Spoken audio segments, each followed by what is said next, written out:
And ముఖ్యంగా ఈ ఐపీఎల్కి సంబంధించి ఇంకోటి మాట్లాడుకోవాలి, ధోని ఫామ్ గురించి. ధోని ఈ ఐపీఎల్తో రిటైర్మెంట్ తీసుకునే అవకాశాలు, లేకపోతే ఫ్రాంచైజీ మారే అవకాశాలకు సంబంధించి ఏమైనా ఉండే పాసిబిలిటీస్ ఉన్నాయా?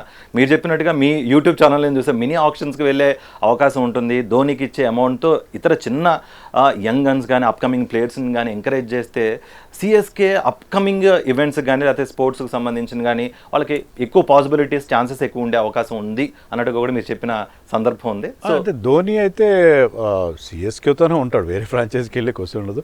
విరాట్ కోహ్లీ వేరే ఫ్రాంచైజీకి వెళ్ళే క్వశ్చన్ ఉండదు. అదైతే దట్ ఈస్ గివెన్. ధోని ఏమైనా ఉంటే అతను నెక్స్ట్ ఇయర్ ఆడతాడా లేదు, ఆడతాడని మనకి ఇండికేషన్ ఏంటంటే అతను ఫ్యాన్స్కి ప్రామిస్ చేశాడు, నేను నా లాస్ట్ మ్యాచ్ చెన్నైలో ఆడతానని చెప్పి. ఇప్పుడు లాస్ట్ మ్యాచ్ ఈసారి చెన్నైలో ఆడలేదు కాబట్టి ఐ థింక్ నెక్స్ట్ సీజన్ అతనికి ఈ was taken as a uncap player. 4 కోట్లు మాత్రమే ఖర్చు పెట్టారు. 4 కోట్లతో ధోనిని రిటైన్ చేసుకోవడం వాళ్ళకి ఎలాంటి ఇబ్బంది లేదు. 4 కోట్లు 100 కోట్ల వాళ్ళ శాలరీ క్యాప్లో 4 కోట్లు పెద్ద అమౌంట్ కాదు. సో ధోని నెక్స్ట్ సీజన్లో ఉంటాడు. అన్ని మ్యాచ్లు ఆడకపోవచ్చు అని అనుకుంటున్నాను, ఎందుకంటే ధోని ఇప్పుడు ఆడుతున్న తీరు చూస్తుంటే అతను టీంకి బర్డెన్ అయ్యేలాగా ఉన్నాడు, ఎక్కువ రన్స్ చేయలేకపోతున్నాడు. కీపింగ్ బాగా చేస్తున్నాడు తప్పిస్తే కేవలం కీపింగ్ కోసం అతను టీంలో పెట్టుకునే పరిస్థితి ఉండదు. సో కొన్ని మ్యాచ్లు ఆడతాడు. చెన్నైలో ఆడిన లాస్ట్ మ్యాచ్తో అతను బహుశా మనకు తెలియదు ధోని ఎప్పుడు రిటైర్ అవుతానని ఎవరికి తెలియదు. అతనికి ఏంటంటే సీజన్ బై సీజన్ అతను చూస్తున్నాడు తన ఫిట్నెస్ ఎలా ఉంది, తన మోకాల పరిస్థితి ఎలా ఉంది, ఇవన్నీ చూసి అతను అప్పుడు ఆ సీజన్ ముందు అతను he's taking that call just before the start of the season. So అందుకని అతని విషయంలో ఆ క్వశ్చన్ మార్క్ అండ్ కామా రెండు కంటిన్యూ అవుతాయి. ఓకే, అంటే ఫుల్ స్టాప్ పడే అవకాశం లేదు, జస్ట్ కామాలు మాత్రమే. ఎక్కడి వరకు ఫుల్ స్టాప్ పడుతుందో ఆయన చెప్తే కానీ మనకు తెలిసే అవకాశం. సీజన్లో ఆడతాడు అని నాకైతే కాన్ఫిడెన్స్ ఉంది, బట్ అన్ని మ్యాచ్లు ఆడతాడా లేదా అనేది వీఆర్ నాట్ షూర్. ఎందుకంటే వాళ్ళకి కీపర్ కూడా ఉరువిల్ పట్టారని అతను బాగా బ్యాటింగ్ చేస్తున్నాడు, కీపర్ కూడా దొరికాడు వాళ్ళు. అయితే డెవన్ కాన్వేని రిటైన్ చేసుకుంటే Devon Conway also can keep wickets. Okay sir, మనం ముఖ్యంగా అప్కమింగ్ టోర్నీస్ కానీ లేకపోతే టెస్ట్ క్రికెట్ గురించి కూడా మాట్లాడుకోవాలి. ఇప్పుడు వరకు T20 మోజులోనే ఉన్నాం కాబట్టి ఈ T20 తర్వాత నుంచి టెస్ట్ అడాప్టబిలిటీ అనేది ఇప్పుడు శుభ్మన్ గిల్ యాజ్ ఎ క్యాప్టెన్గా టెస్ట్ కెరియర్లో అడుగుపెట్టబోతున్నాడు ఫర్ ఇంగ్లాండ్ టూర్ అనమాట. ఇంగ్లాండ్ టూర్ గురించి ఏం చెప్తారు?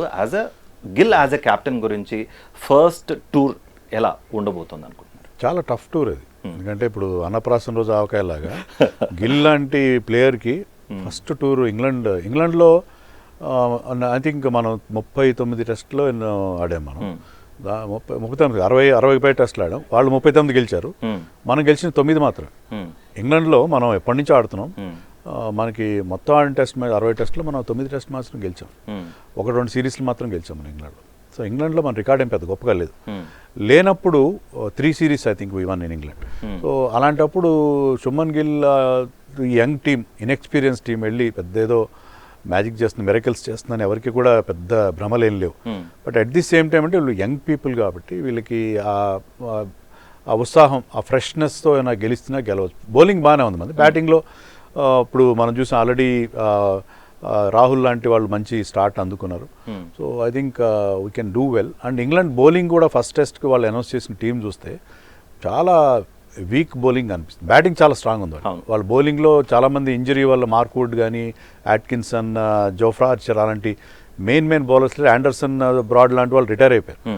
సో వాళ్ళు బౌలింగ్ అంత స్ట్రాంగ్గా లేదు కాబట్టి మనకి కొన్ని ఆశలు పెట్టుకోవచ్చు, దాన్ని క్యాపిటలైజ్ చేసుకుని. మనం మరీ అంత మనకి ఎక్కువ ఎక్స్పెక్ట్ కోహ్లీ లేడు, రోహిత్ లేడు, అశ్విన్ లేడు, మీకు ఇంకా మాట్లాడే పుజారా, రహానే ఇలాంటి మెయిన్ ప్లేయర్స్ ఎవరు. మనం వీఆర్ ఇన్ ట్రాన్సిషన్, మనం ఒక ఇంపార్టెంట్ ఫేజ్ నుంచి ఒక కీ ప్లేయర్స్ లేకుండా మనం ఆ ట్రాన్సిషన్ మోడ్లో ఉన్నాం.